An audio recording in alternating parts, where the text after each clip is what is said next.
저는 안식년 때 예루살렘에서 고난주간과 부활절을 보낸 적이 있습니다. 그때 그 정원 무덤이라고 하는 곳에서 부활절 연합 예배를 드렸습니다. 예루살렘에 가면 예수님의 빈 무덤이라고 주장하는 곳이 두 군데가 있습니다.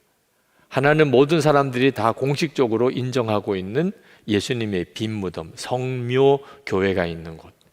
성지순례 가면 필수적으로 가보게 되는 곳입니다. 그런데 또 한 곳, 여기가 진짜 골고다고 여기가 진짜 예수님의 무덤이라고 주장하는 곳이 또 한 군데가 있습니다. 정원 무덤이라는 곳입니다. 거기에 예수님의 빈 무덤이 있습니다. 거기 그 뜰에서 부활절 연합 예배를 드렸는데 그 예수님의 빈 무덤에 이런 문구가 달려 있습니다. He is not here, for he is risen. 그분은 여기 계시지 않는다. 그분은 부활하셨다. 예수님의 부활을 아주 가장 강력하게 증거하는 문구입니다. 자, 예수님이 빈 무덤에 계시지 않다면 예수님은 어디 계시죠? 부활하신 예수님은 지금 어디 계시죠? 한국에 있습니까? 미국에 계십니까? 하늘나라 하나님 보좌 우편에 계시죠. 그러면 그것으로 끝입니까? 성경은 너무너무 놀라운 증언을 하고 있습니다. 예수님은 하나님 보좌 우편에 계실 뿐만 아니라 예수님을 믿는 모든 성도들의 마음에 계시다는 겁니다. 여러분, 이것이 정말 기가 막히게 놀라운 증언입니다. 예수를 믿는 내 안에 부활하신 예수님이 계시다는 거예요.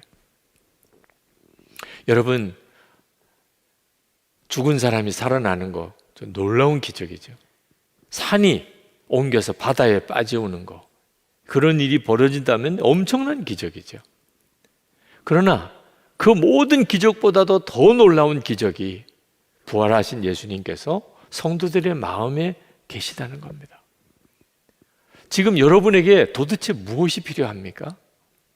몸이 아파서 건강을 얻기를 원하십니까? 죽은 사람이 다시 살아나게 해주기를 원하십니까? 여러분, 재정적인 문제에서 여러분 좀 풀려나기를 원하십니까? 세상에서 여러분 성공하기를 원하십니까? 도대체 우리에게 무엇이 가장 중요한 것일까요? 부활하신 예수님이 진짜 내 안에 거하시는 것, 그거 아닙니까? 저는 그 사실을 깨닫고 하나님 앞에 고백하기를, 하나님, 저는 이제는 더 아무것도 원하지 않습니다. 정말 아무것도 원하지 않게 되었어요. 예수님께서, 부활하신 주님이 내 안에 거하시다면 그러면 충분하잖아요. 하나님 충분합니다. 주님이 나와 함께 계시다면 그러면 저는 이제 더 이상 아무것도 바랄 것이 없습니다. 부활하신 주님이 우리 안에 거하시는 것이 우리가 가장 갈망하는 것입니다. 그것이 우리의 삶 전체를 바꾸는 것입니다. 여러분, 부활하신 예수님과 인격적으로 만나셨습니까? 도대체 어떻게 하는 게 부활하신 예수님을 인격적으로 만나는 거죠? 사도 바울이 경험했던 것처럼 강력한 빛으로 오시는 주님을 만나면 그렇습니까?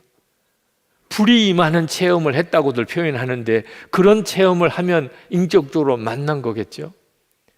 주님이 주시는 음성을 정말 놀라운 어떤 우레 같은 소리로 들었다면 그러면 예수님을 인격적으로 만난 거겠죠? 그런 주님을 만나는 기록이 성경에도 나와 있습니다. 실제로 그런 체험을 통해서 예수님을 만나신 분들도 있어요. 그렇지만 모든 그리스도인들이 그렇게 할 필요는 없습니다. 빛으로 주님을 만나고 불이 임하는 체험으로 만나고 주님의 음성을 육성처럼 그렇게 듣는 것보다 비교할 수 없이 놀라고 강력한 체험이 모든 그리스도인에게 주어지기 때문입니다.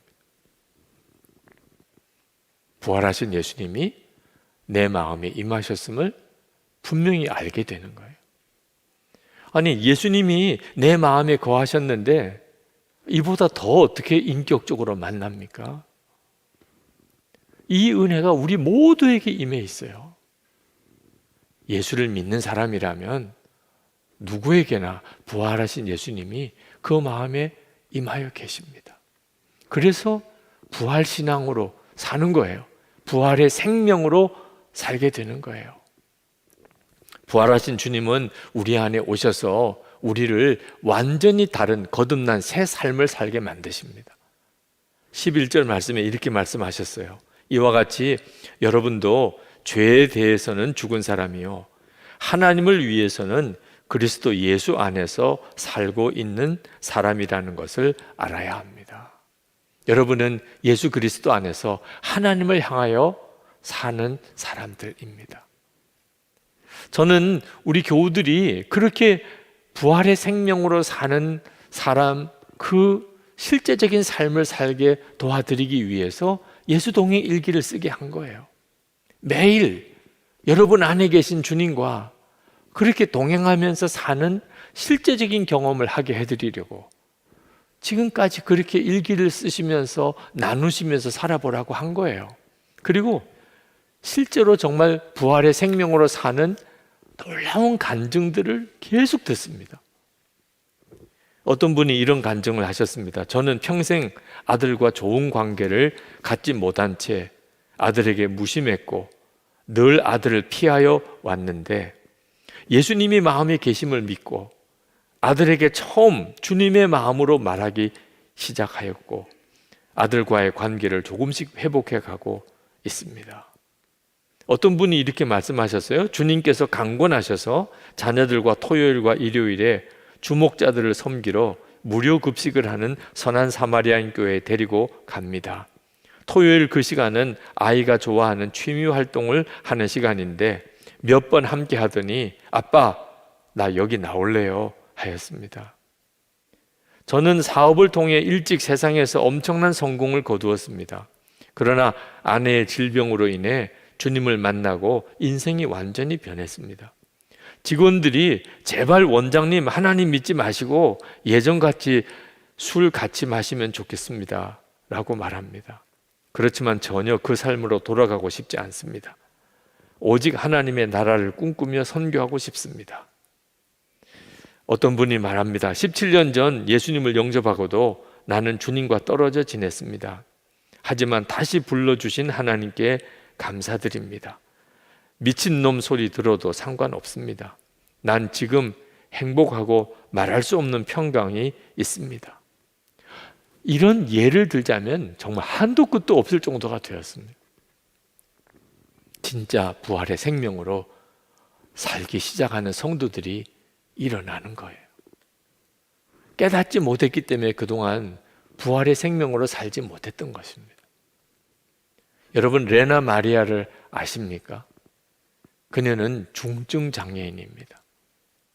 여러분 사진에서 보다시피 레나 마리아는 오른쪽 다리 하나만 온전하고 두 팔 왼쪽 다리 아주 심하게 장애를 가지고 있는 자매입니다. 이 레나 마리아가 태어났을 때 의사가 3일 동안이나 그 아이를 엄마에게 데려다 주지 못했어요. 너무 충격을 받을까 봐. 그랬던 이 레나 마리아가 정말 놀라운 삶을 살고 있어요. 장애인 수영 선수권 대회 때 금메달을 땄습니다. 음악을 좋아해서 CCN 가수로 전 세계를 다니면서 수많은 사람들에게 그 내면의 기쁨과 감격, 사랑을 찬양으로 전해요. 우리나라도 왔어요. 당신은 사랑받기 위해 태어난 사람, 그 찬양을 한국말로 불렀어요. 어떻게 이렇게 살 수 있죠? 아니 이런 중증 장애인이 어떻게 그런 삶을 사나요? 그 마음의 중심에 부활의 주님이 함께 하시는 놀라운 믿음을 가지고 있기 때문이에요. 그는 이렇게 고백했습니다. 만약에 이 세상에 예수님이 부활하셨다는 사실, 지금도 주님이 우리와 함께 계시다는 사실을 증거를 보여달라고 한다면 저는 이 보잘것없는 내 육신과 그리고 주님을 찬양하는 내 입술을 보여드리고 싶어요. 정말 감동적인 고백이잖아요. 도대체 이 레나 마리아는 어떻게 그런 부활의 생명으로 사는 삶을 살 수 있었을까요? 그 부모님 때문이에요. 그 부모님이 부활의 생명으로 사는 사람이었어요. 처음에 레나 마리아를 안았을 때 그 어머니는 정말 너무나 슬픔으로 울었다고 그랬습니다. 어떻게 이런 아이가 태어났나 말입니다. 그 아이도 너무나 불쌍하고 그리고 엄마인 자신도 너무 애통했습니다. 그런데 그렇게 울다가 그는 그 아이를 품에 안고 놀라운 고백을 해요. 하나님이 주신 아이야.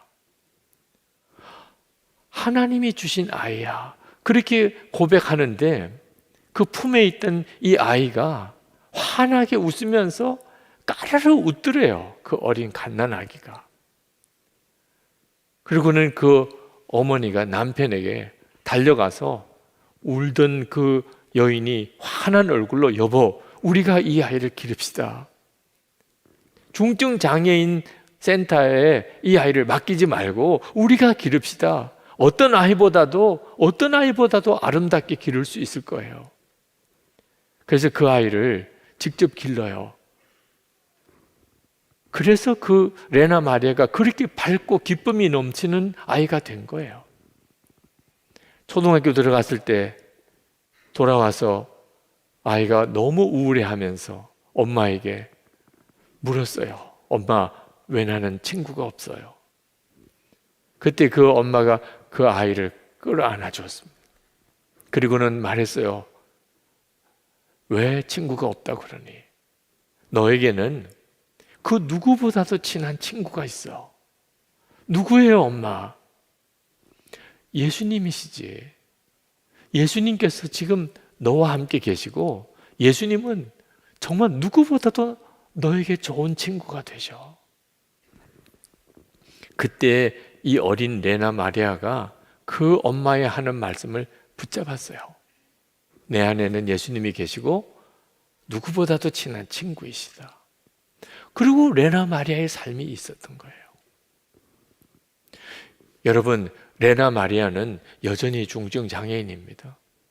만약에 레나 마리아가 부활의 예수님을 만나서 믿어서 그가 뭐 없던 팔이 생기고 또 없던 다리가 생기고 아마 그랬다면 그 레나 마리아와 우리는 완전히 다른 믿음이구나.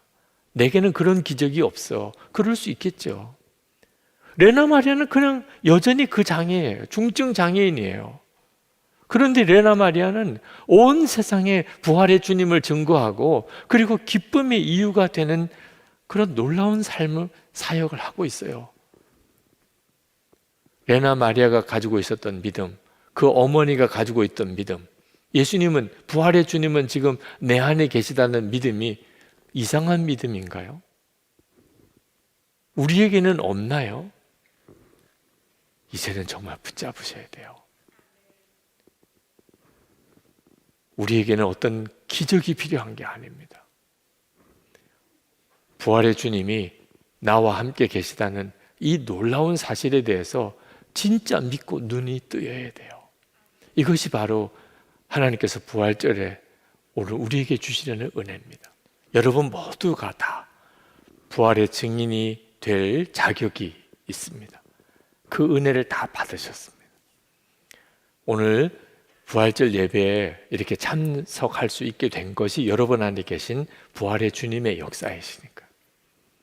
말씀을 들으면서 여러분 마음속에 이 말씀이 내 것이 되기를 간절히 원하는 마음이 생긴다면 여러분 안에 주님이 계시는 거니까요.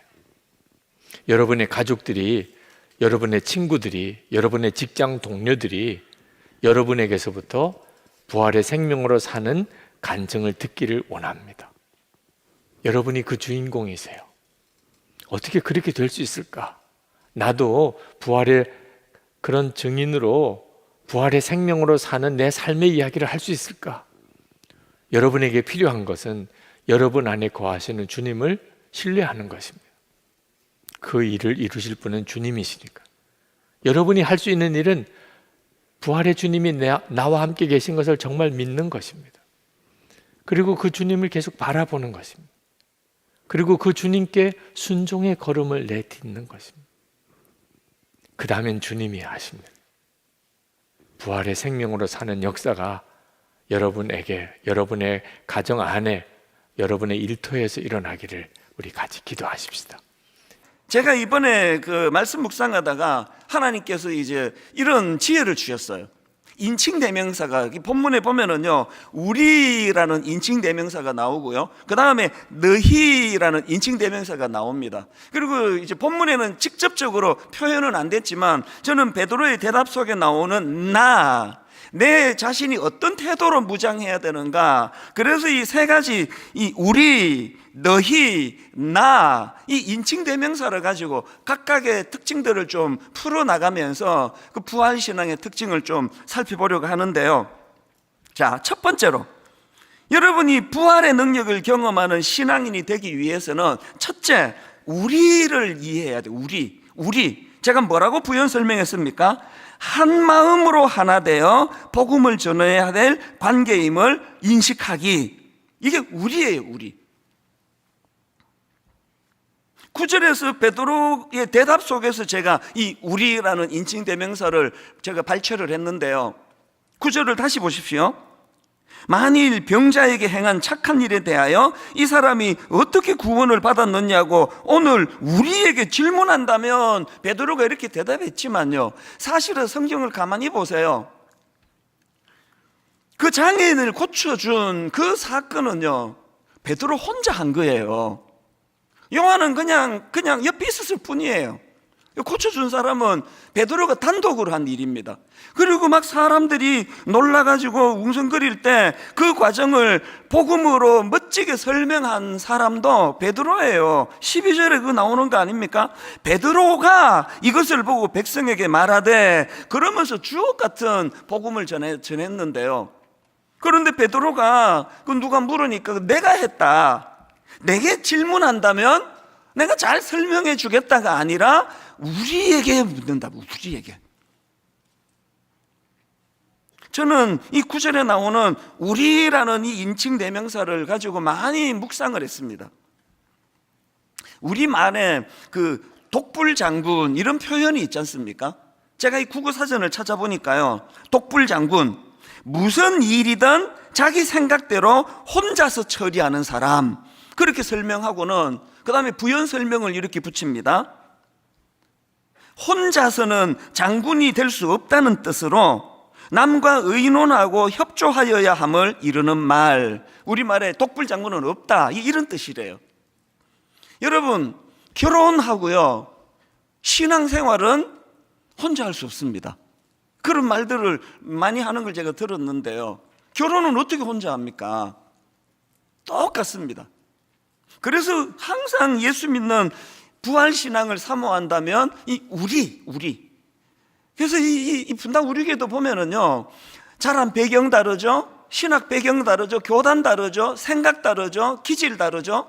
완전히 다른, 특히 분당 우리교회는 더합니다. 분당 우리교회는 모든 교단의 종합 전시장 같아요.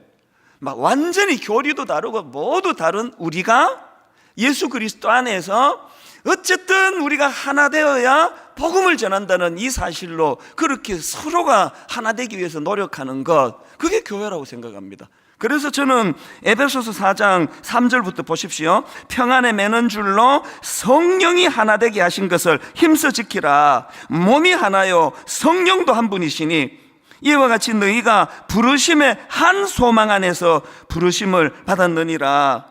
주도 한 분이시요 믿음도 하나요 세례도 하나요 하나님도 한 분이시니 곧 만유의 아버지시라. 만유 위에 계시고 만유를 어떻게 하십니까? 통일하시고 만유 가운데 계시도다. 지금 사도 바울이 계속 반복하는 이 하나 뭘 강조하는 겁니까? 그래서 저는 시편 133편 1절이 너무 아름다워요.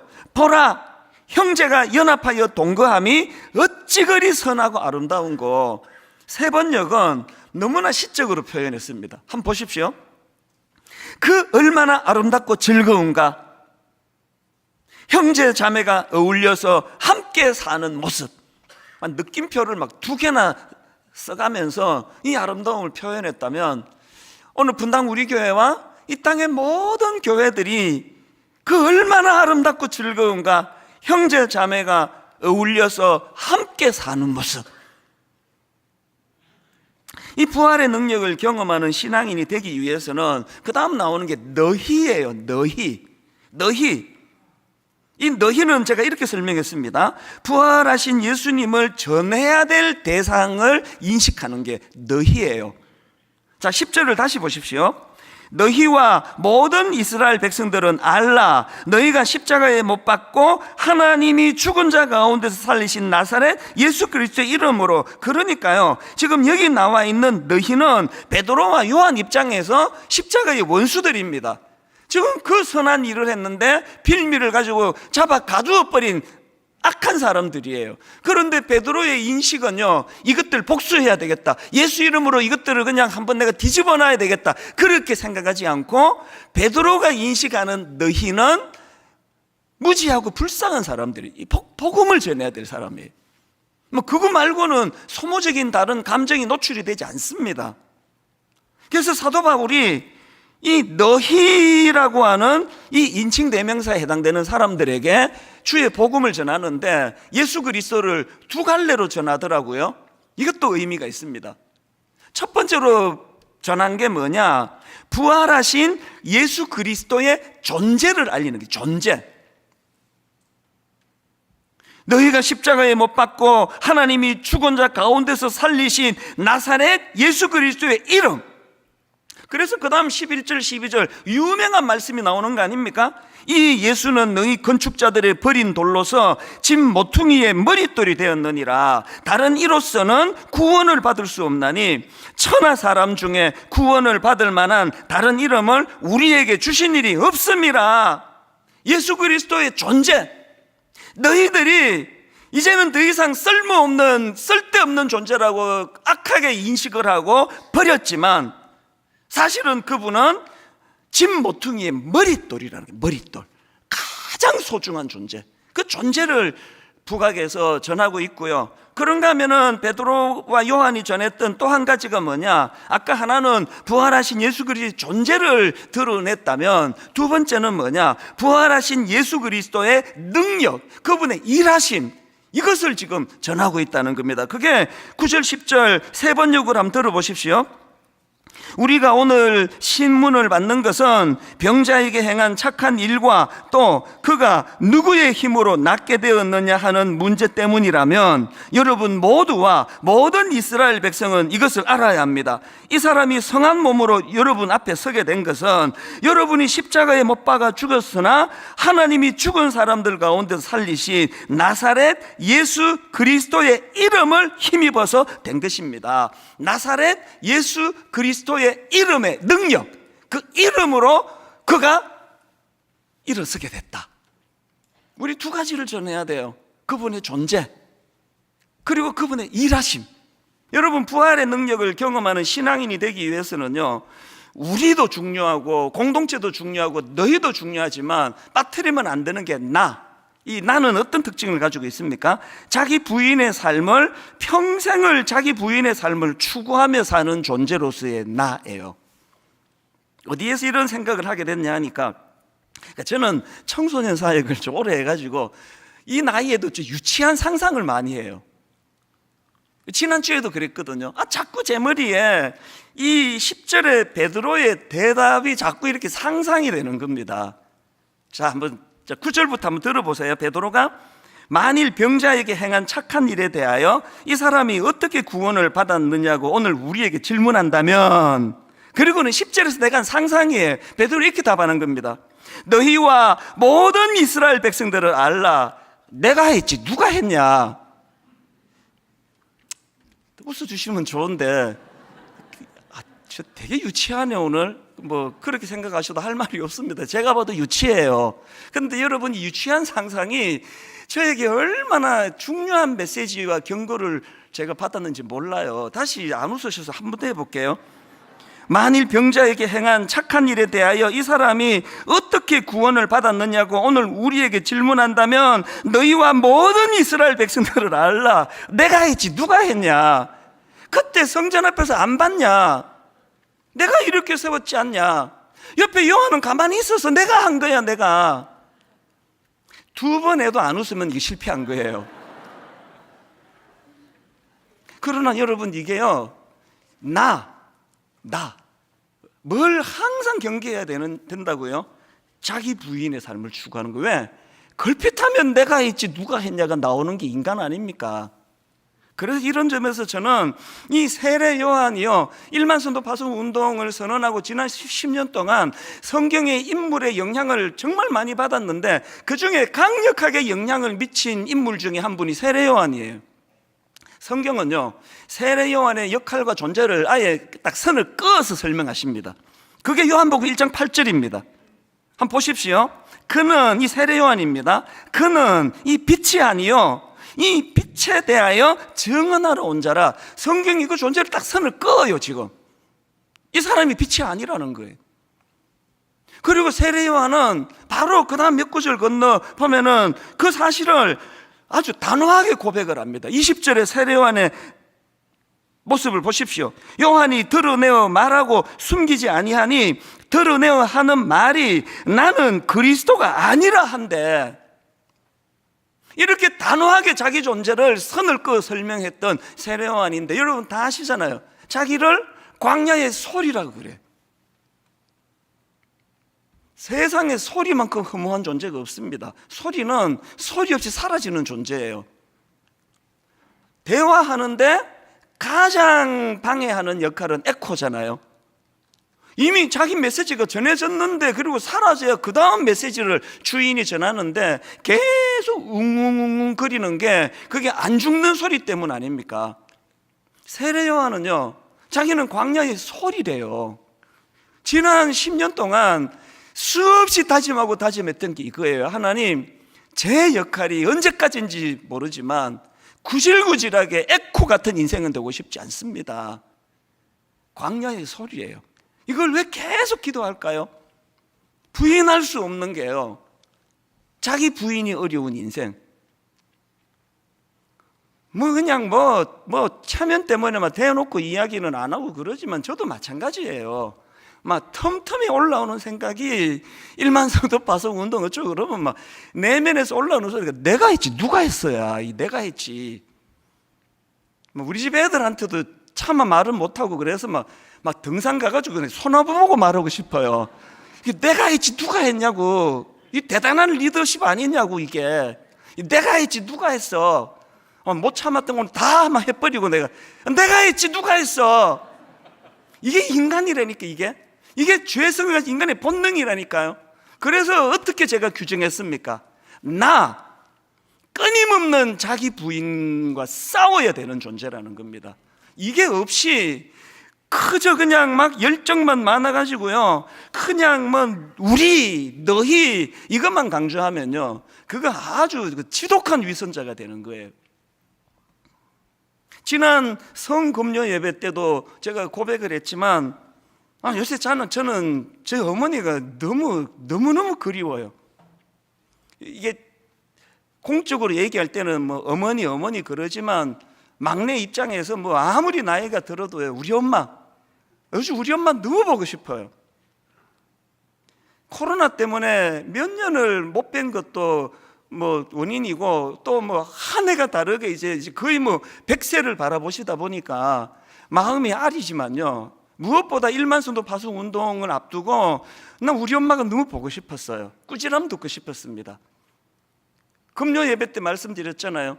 신학교 가는 날부터 어머니가 하신 잔소리가 3가지가 있다고. 목사 개척하고 전화만 드리면 하시는 잔소리가, 네 여자 조심해라. 여자 조심해야 된다. 그거 큰일 난다. 그 아내 말고는요, 이제 어머니 표현으로 원색적인 이제 며느리니까 마누라 말고는 눈도 주지만 눈도. 네 여자 큰일 난다. 그 다음에 2번째로 어머니가 계속 잔소리 하셨던 게 돈. 너 돈 조심해야 된다. 먹고 살면 되는 거지 무슨 돈 그럴 이유가 없지 않느냐. 막 계속 돈 조심하라고. 그리고 어머니가 세 번째로 저에게 무섭게 경고하셨던 게 명예. 종에게 명예가 어딨냐? 하나님의 명예를 가로채는 거, 하나님의 영광을 가로채는 거, 그건 너무 무서운 짓이다. 네가 잘나가지고 교회가 성장하고 있다고 생각하면 그거는 너무 무서운 짓이다. 일만 성도 파송 운동을 진행하는 과정에서 이 세 가지 중에 세 번째가 계속 제 기도가 됐습니다. 한 몇 년 전에 너무 못된 제 입장에서죠. 가짜 뉴스를 만들어 퍼나르고 말도 안 되는 터무니없는 가짜를 퍼나르고 할 때 견디다 못해가지고 이제 이거 내가 명예훼손으로 고소해야 되겠다 결심한 적도 있다 그래요. 저는 그래서 당회를 소집까지 했어요. 당회를 소집했다가 한두 시간 지나가지고 취소, 죄송한데 당회 소집 없습니다라고 정정한 이유가 있는데요. 우리 엄마 소리가 쟁쟁쟁쟁 들려가지고요. 종에게 회복할 명예가 어딨냐? 너한테 회복할 명예가 어딨냐고. 이 어머니의 소리가 막 귀에서 울리는 거예요. 오늘 여러분, 제가 이 인칭 대명사를 가지고 세 가지를 묵상하면서 세 번째가 저에게 가장 심각한 내용이에요. 자기 부인이 어려운 인생, 걸핏하면은 하나님의 영광을 가로채려는 이 악한 시도. 여러분 그 우리 엄마가 한 이 경고 여러분도 다 들으셔야 돼요. 이성 조심하셔야 됩니다. 큰일 납니다. 오늘 우리 시대는요 너무나 악한 영이 득세를 해가지고 예전보다 이게 지금 너무 많이 허물어지고 있는 거예요. 이성 조심하셔야 돼요. 돈 조심하셔야 됩니다. 밥 먹고 사시잖아요. 그리고 우리 내면에게 끊임없이 어려운 자기 부인, 내가 했지 누가 했어?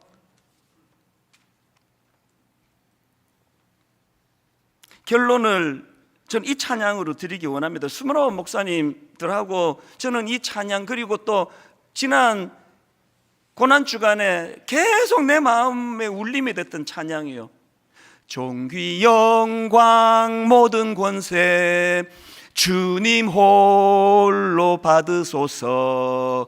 멸시천대 십자가는 제가 지고 가오리다. 이름 없이 빛도 없이 감사하며 섬기리다. 이름 없이 빛도 없이 감사하며 섬기리다. 여러분 우리 아버지 아세요? 아무도 모르실 거예요. 이름 없이 빛도 없이 그렇게 하다 금식기다 돌아가셨는데 어떻게 아시겠냐고요. 여러분 우리 어머니 아세요? 모르세요.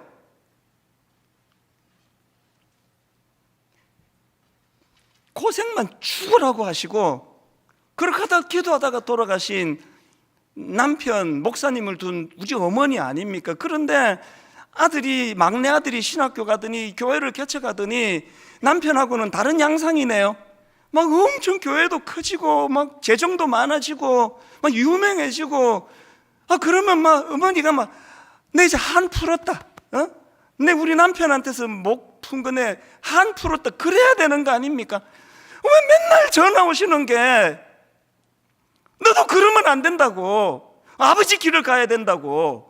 이게 어머니가 할 이야기냐고, 인간적으로. 아들이 뭐 조금이라도 명예를 얻을까 노심초사해가지고 너 그러면 안 된다고. 밥 먹으면 됐지. 이게 어머니가 할 이야기냐고. 이게 아까 그 찬양 안에다 녹아있기 때문이에요.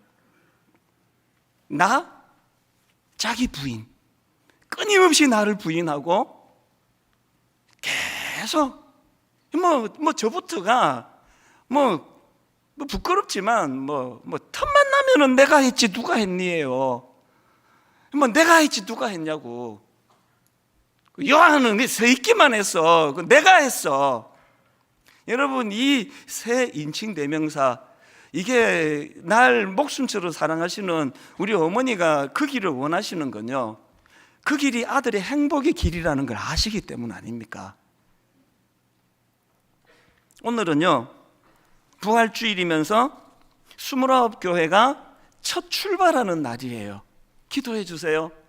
아버지, 29교회가 출발부터 이 정신을 절대로 놓치지 않고 그렇게 교회를 섬기기 원합니다. 오늘 본문 말씀 가운데 우리들이 다 읽지는 않았지만 마가복음 10장 42절 43절 말씀 우리 같이 한번 읽어보겠습니다. 시작. 예수께서 불러다가 이르시되 이방인의 집권자들이 그들을 임의로 주관하고 그 고관들이 그들에게 권세를 부리는 줄을 너희가 알거니와 너희 중에서 그렇지 않을지니 너희 중에 누구든지 크고자 하는 자는 너희를 섬기는 자가 되고. 자, 이 마가복음 10장은 예수님 사역의 중요한 분기점을 이루는 부분입니다. 이 부분부터 예수님께서 십자가를 지셔야 되겠다고 공개적으로 말씀하기 시작했어요. 제가 설교 시간에 참 자주 하는 이야기죠. 사람들이 예수님을 열광적으로 따라다니다가 예수님께서 이 땅에 오신 가장 본질적인 이유, 내가 십자가를 져야 되겠다고 했더니 많은 군중들이 예수님을 떠나갔습니다. 저는 그래서 종종 그런 생각을 하거든요. 만나교회가 부흥하는 교회, 사람들이 많이 모이는 교회, 이게 본질적으로 옳은가?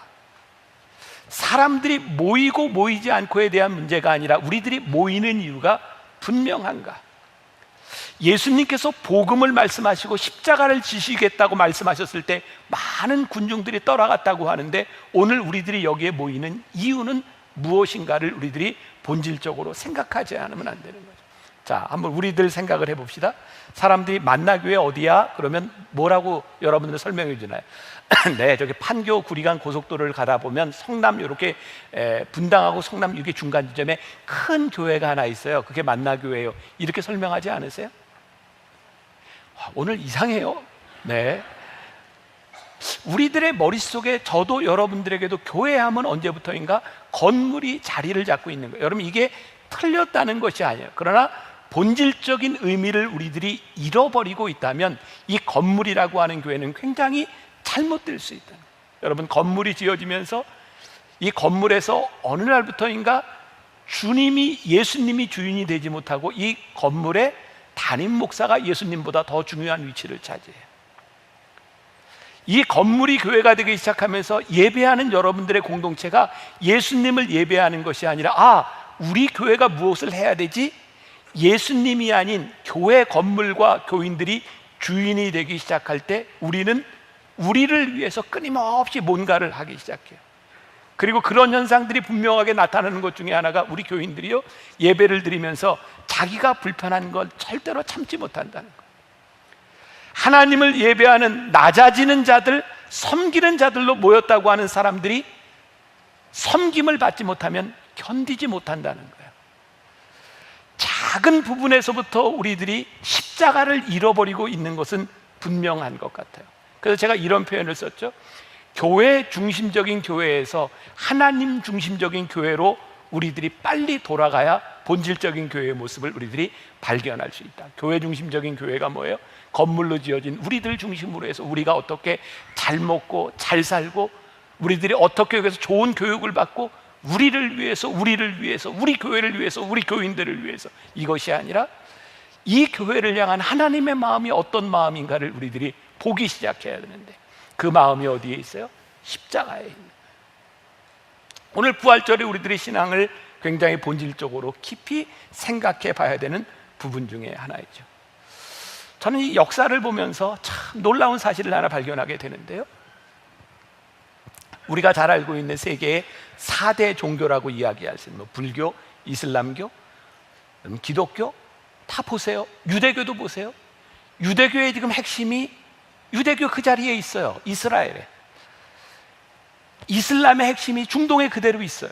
불교, 아시아권, 인도, 그 힌두교 다 그 자리에 중심을 두고 있어요. 그런데 놀랍게도 기독교는 하나님께서 끊임없이 그 중심을 옮기셨어요. 무서운 말로 이야기하면 하나님께서 촛대를 옮기셨어요. 예루살렘 교회가 놀랍게 부흥할 때 하나님께서 촛대를 옮기셔서 이방으로 옮기셨고, 헬라 문화권에서 로마권에서 그 기독교회가 번성할 때 하나님은 이 교회를 다 흩트기 시작하셨고, 이제 저기 북미로 교회가 넘어가고 북미의 교회가 선교가 꽃을 피는데 아시아로 넘어오고, 이제 이 교회의 힘들이 중국과 또 남미와 아프리카로 핵심들이 점점 옮겨지고 있어요. 근데 교회의 촛불이 옮겨지는 이유를 가만히 보면, 교회가 세상과 결탁하거나 아니면 세상과 같은 권세와 권위와 돈을 가지기 시작할 때 하나님은 더 이상 교회를 쓰시지 않으셨다는 거예요. 그럼 놀라운 진리거든요. 십자가는 우리들이 가지고 있는 권력에서부터 나타나는 것이 아니라 권력을 버리고 힘이 없는 곳에서부터 하나님의 능력이 나타나기 시작해요. 저는 그래서 지금 한국 교회를 보며, 저를 바라보며, 우리 교회를 바라보며 무서운 마음을 가지는 거예요. 그 어느 때보다도 크리스찬들이 많고, 그 어느 때보다도 교회가 많고, 그 어느 때보다도 교회가 돈이 많은 이때 왜 우리는 이 세상에서 강력한 하나님의 나라를 이루지 못하고 이 영향력을 잊고 살아가는 것일까? 우리가 세상과 같은 권력을 추구하고 있구나. 우리가 십자가를 바라보지 못하고 있구나. 기독교의 중심에 십자가가 있을 때 가장 우리들이 레디컬해질 수 있는데, 가만히 생각해 보세요. 여러분들의 신앙이 가장 뜨거웠던 때가 언젠가요? 이게 참 흥미로운 일인데, 교회가 처음 개척을 하고 막 무언가를 이루려고 막 빚더미에 쌓여 있을 때 우리는 정말 간절하게 하나님 앞에 기도하는 그런 세대들이었는데, 너무 많은 것들을 가지면서 우리는 우리의 신앙이 레디컬해지지 못해요. 그래서 제가 비움과 체험이라고 하는 이 운동을 하는 것도, 하나님, 우리들이 순환주간과 이 부활절을 지나가며 우리를 비울 수 있는 일들이 우리들에게 필요하고, 나를 비우니 내가 그리스도의 사랑을 전할 수 있는 것들이 보여지는 거예요. 나를 비우지 않으면, 십자가를 바라보지 않으면 근본적으로 우리들이 하나님 앞에 올바른 신앙을 갖기가 힘든 거예요. 저는 목회자들에게 가장 무서운 유혹이 있다면, 목회자들이 권위와 권세와 능력을 가지려고 하는 것처럼 목회자에게 큰 유혹이 없다는 생각이 들어요. 왜? 오늘 예수님의 이야기를 보니까 예수님께서 마가복음 10장에 십자가를 지시기로 굳은 결심을 하고 예루살렘으로 올라가시는 고난의 길을 가고 있는 그때에 예수님 옆에서 제자들이 싸움을 하고 있는 거예요. 우리가 잘 아는 이야기죠. 세베대의 아들 야고보와 요한이 죽게 나와, 이렇게 예수님이 이렇게 대답하세요. 마가복음 10장 37절과 38절, 우리 같이 한번 봉독해 보겠습니다. 시작. 여짜오되 주의 영광 중에서 우리를 하나는 주의 우편에 하나는 좌편에 앉게 하여 주옵소서. 예수께서 이르시되 너희는 너희가 구하는 것을 알지 못하는도다. 내가 마시는 잔을 너희가 마실 수 있으며 내가 받는 세례를 너희가 받을 수 있느냐.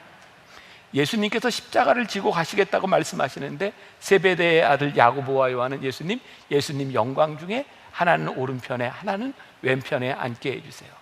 마치 우리가 십자가를 앞에 저렇게 걸고 예배를 드리고 있는데, 우리들이 구하는 기도가 주님 앞에, 주님 저에게 영광을 주세요, 하나님 제가 이것이 필요합니다 라고 이야기하는 것처럼, 그때 예수님께서 말씀하신, 너희는 내가 마시는 잔이 무엇인지 너희들이 알지 못하는구나.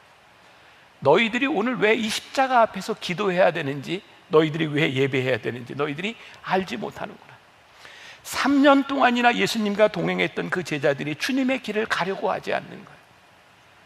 평생을 신앙생활하며 하나님의 말씀을 들었던 우리들이 하나님의 길을 가려고 하지 않는 거예요. 며칠 전에 제가 참 부끄러운 경험했어요. 제가 이런 이야기를 해야 제가 저를 좀 이렇게 다 잡고 갈 것 같아요. 금요일 날 아침이 됐는데, 제가 늘 하는 것처럼 아침에 제가 신문을 봅니다. 그리고 제가 깜짝 놀랐어요. 조선일보에 제가 나왔어요. 저는 기자가 사진을 보내달라 그래서 뭐 이야기를 하길래 뭐 언제 나오겠지 그랬더니 바로 그 다음날 사진이 나왔는데, 부활절을 기해서 개신교회 목사님 3분 이렇게 하고 부활절 메시지를 실었어요. 그리고 거기에 한국의 명설교가 3사람 해서 턱 나왔어요. 좋은 거예요. 근데 부끄러웠어요. 하나님, 제가 이렇게 세속적인 사람입니다. 그리고 거기서 제가 기도한 게, 신문을 붙들고 기도한 게, 하나님, 이 신문에 얼굴 하나 내민 것 가지고도, 사람들이 인정해 주는 것 가지고도 이렇게 기쁜 내가 끝까지 하나님 앞에 찢어진 빵과 부어지는 포도주가 되는 일이 얼마나 힘든 일이겠습니까? 저를 붙잡아 주세요. 어제 저는 어머니 기도실에서 그렇게 기도했어요. 하나님, 저에게 끝까지 찢어지는 빵과 부어지는 포도주가 될 수 있는 마음을 저에게 주세요. 왜? 제 속에 있는 유혹과 여러분들이 가지고 있는 신앙의 유혹들을 우리들이 너무나 다 잘 알고 있기 때문이죠. 레디컬, 십자가를 바라본다고 하는 게 무엇일까요? 제가 이렇게 한 문장을 적어봤어요. 교회의 갈등의 문제들은 싸워서 이겨야 하는 문제가 아니라 한 방향을 보고 가야 하는 것이다. 우리 교회는 표면적인 갈등이나 이런 게 없는 교회죠. 굉장히 편안한 교회죠. 근데 진짜 여러분들이 신앙생활하면서 마음이 그렇게 다 편안하세요? 우리들 신앙생활하면서 제일 힘든 게 하나님 때문이 아니라 인간관계 때문에 참 힘들지 않으세요? 신앙생활만 그런 거예요. 여러분들의 가정에서 남편과 아내와 자식과 부모 간에 일어나는 많은 갈등에 대한 문제들, 십자가를 바라봐야 되는 이유는 뭘까? 그런 생각이 들지 않으세요? 진짜 우리가 찢어지는 빵과 부어지는 포도주가 되겠다고 우리들이 그렇게 결심하고 살아간다면 우리들에게 싸움이 일어날까요? 우리들에게 갈등이 있을까요? 우리가 십자가를 바라보며 산다고 하는 것은요, 전 그렇게 생각을 했어요. 하는 이 땅 위에 살아가는 이렇게 성격도 다르고 마음도 다르고 이렇게 환경이 다른 우리들이 어떻게 마음을 합쳐서 하나님의 일을 함께 할 수 있겠습니까? 그거 불가능하지 않습니까? 근데 우리가 하나님의 자녀로, 하나님을 믿는 공동체로 우리들이 불리움을 받고 우리들이 하나님의 뜻대로 본질적으로 살아갈 수 있는 이유는 우리의 마음이 맞기 때문이 아니라 우리들이 십자가를 바라보기 때문이죠. 여러분, 십자가를 바라보면서 예수님께서 우리들에게 말씀하셨던, 너희들이 높아지려고 하지 말고 낮아지려고 하고 섬김을 받으려고 하지 말고 섬기려고 해. 그게 내가 너희들에게 이 땅 위에 와서 내가 너희들에게 보여주고 너희를 위해 십자가를 진 이유야 라고 말씀하고 계십니다. 주님을 믿고 따른다고 하는 것, 우리가 누릴 수 있는 권력이 아니라 예수님께서 가시고자 했던 그 길을 우리도 따라가겠다. 여러분, 예수님을 따라다니던 제자들이요, 높은 자리에 올라가서 그들이 꿈꾸던 것이 무엇이었을까요? 나쁜 것을 꿈꿨을까요? 아니, 그렇게 생각하지 않습니다. 적어도 예수님의 제자들은 3년 동안 예수님을 따라다니면서 그런 생각을 하지 않았을까요? 우리가 이 힘을 가지고, 이 능력을 가지고 이 세상을 바꾸어 보자, 예수님과 함께 이 세상을 한번 뒤집어 보자. 그들이 꿈꾸던 게 뭐예요? 하나님의 나라였어요. 이 불의한 세상을 우리들이 한번 뒤집어 보자. 그래, 우리들에게 힘이 필요해. 예수님, 한 사람은 우편에, 한 사람은 좌편에 앉게 하여 주옵소서. 여러분, 며칠 지나면 이제 주님은 나의 최고봉을 통해 여러분들 듣게 될 말씀 가운데 하나요, 저에게 굉장히 와닿았던 말씀이 있어요. 우리의 최선이 최악을 만들 수 있다는 게 참 두렵습니다. 우리는 이것이 최선이라고 생각하는데 그것이 하나님의 나라를 이루지 못하는 최악을 만들 수 있다는 것이 두렵습니다. 제자들이 예수님과 함께 동행을 3년 동안 동행을 하면서 그들이 꿈꼈던 이 하나님의 나라, 이 세상의 권력을 가지고 이 세상을 바꾸어 놓겠다고 하는 것이 그들은 최선의 방법이라고 생각했을지 모르지만 하나님의 나라는 그렇게 이루어지는 것이 아니라는 것을, 우리 주님께서 이 땅 위에 오셔서 우리의 문제를 해결해 주시는 것은 세상 방법이 아니라 하나님의 방법, 십자가의 방법을 통하여 하나님의 뜻을 이루신다고 하는 것을 우리 주님이 우리들에게 보여주고 계신 거예요. 이번 주간 우리들에게 가장 큰 이슈가 뭘까요? 우리 보궐선거 아닌가요, 지금? 여기는 서울 시민이 많이 없어서 관심이 없으신가요? 서울시장이 누가 될지, 부산시장이 누가 될지 관심 없으세요? 제가 좀 공개적으로 위험한 발언을 한번 좀 할까요? 제가 이번 선거에서 누구를 뽑아야 될지 제가 명확히 말씀드려 볼까요? 큰일 났다 이거. 네, 제가 이야기를 좀 하려고요. 누구를 뽑냐? 제 얘기 잘 듣고 뽑으세요. 저는 요즘 정치를 보면서 사람들이 다 똑같은 얘기를 하죠.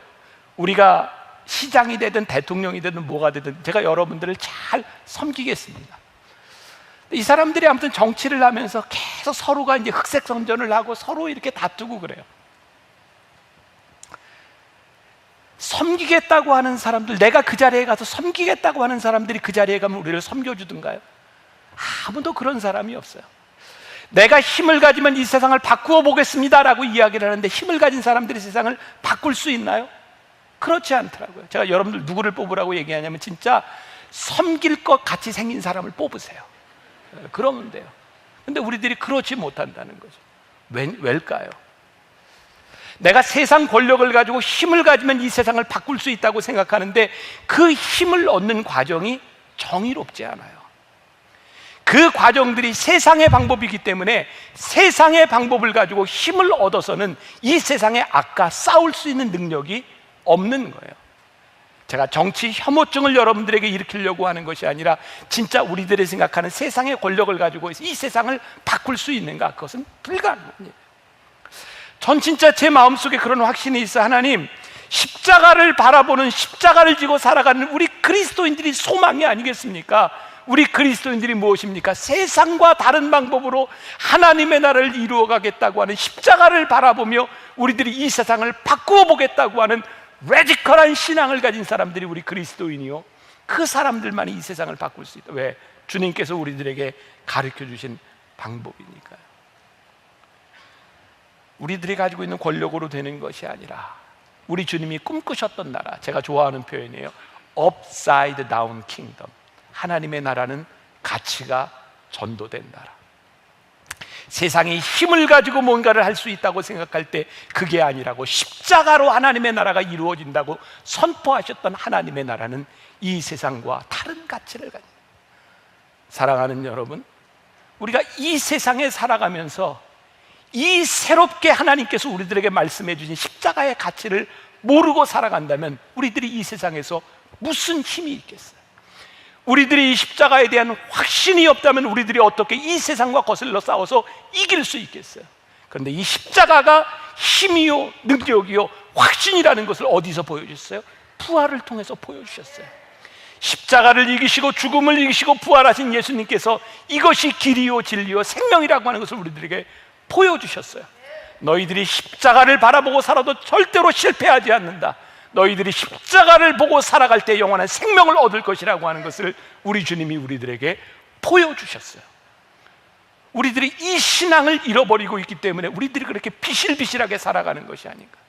복음의 능력을 믿는 사람들, 45절에 인자가 온 것은 섬김을 받으려 함이 아니라 도리어 섬기려 하고 자기 목숨을 많은 사람의 대속물로 주려 함이니. 하나님의 나라는 권력을 가지고 확장되는 것이 아니라, 세상은 싸워서 이겨야 영향력이 확대된다고 이야기할 때 하나님의 나라는 지려고 애쓰고 십자가를 지는 사람을 통해서 이루어지는 것이다. 여러분 한번 상상을 해보세요. 누가복음 10장, 예수님께서 십자가를 지시겠다고 말씀을 하셨을 때 예수님과 제자들에게 얼마나 황당하고 당황스러운 일이 일어났나요? 예수님이 십자가를 지시겠다고 하는데 제자들 중에 하나가 하나는 우편에 하나는 좌편에 앉으려고 했을 때 예수님 얼마나 당황스러우셨을까요? 이놈들이 3년을 나와 함께 다니면서도 하나님의 나라가 무엇인지를 모르는구나. 예수님이 십자가에 달려 돌아가기 전 제자들과 최후의 만찬을 나누시고 목요일날 제자들의 발을 씻기실 때 예수님께서 제자들 앞에 무릎을 꿇고 세숫대야를 가지고 제자들의 발을 씻기실 때 제자들이 얼마나 당황스러웠을까요? 주님, 예수님은 우리의 주요 선생이신데 어떻게 우리의 발을 닦으실 수 있겠습니까? 예수님이 뭐라고 말씀하세요? 아니, 내가 너희들의 발을 닦은 것처럼 너희도 그렇게 섬기는 사람이 되어라 라고 말씀하셨을 때 제자들은 얼마나 당황스러웠을까요? 예수님께서 십자가를 지셨어요. 십자가에 달리셨어요. 아마 제자들이 숨어서 그런 꿈을 꾸지 않았을까요? 예수님은 능력이 있으신 분이야. 예수님은 충분히 힘이 있어. 저 십자가 위에서 내려오셔서, 아니 저 십자가에 예수님을 못 박았던 저 로마 병력들을 단숨에 쓸어버리고 하늘에 천군 천사를 보내서 아마 이 세상을 확 바꿀 수 있을 거야. 아마 제자들이 숨어서 그런 꿈을 꾸지 않았을까요? 근데 예수님은 십자가에서 내려오시지 않았어요. 끝까지 십자가에 계셨어요. 이유는 무엇일까요? 제자들에게 끝까지, 그리고 우리들에게 끝까지 말씀하시는 거죠. 하나님의 나라는 싸워서 이기는 나라가 아니라 끝까지 십자가를 지는 거야. 그리고 주님이 끝까지 십자가를 지셨어요. 오늘 여러분들에게 도전합니다. 저에게 도전하고 오늘 예배를 드리는 모든 사람들에게 도전합니다. 하나님의 나라, 하나님이 꿈꾸는 나라는 세상과 같지 아니한 십자가였다고 하는 것을, 십자가를 바라보라고 하는 것을 우리들이 마음에 새기고, 주님, 우리가 십자가를 바라보며 십자가를 지고 살아갈 때 결코 이 십자가가 패배하지 않으려는 것을 오늘 부활을 통하여 우리들에게 말씀해 주셨사오니 우리들이 이 확신을 가지고 십자가를 바라보며 살아가게 하여 주옵소서.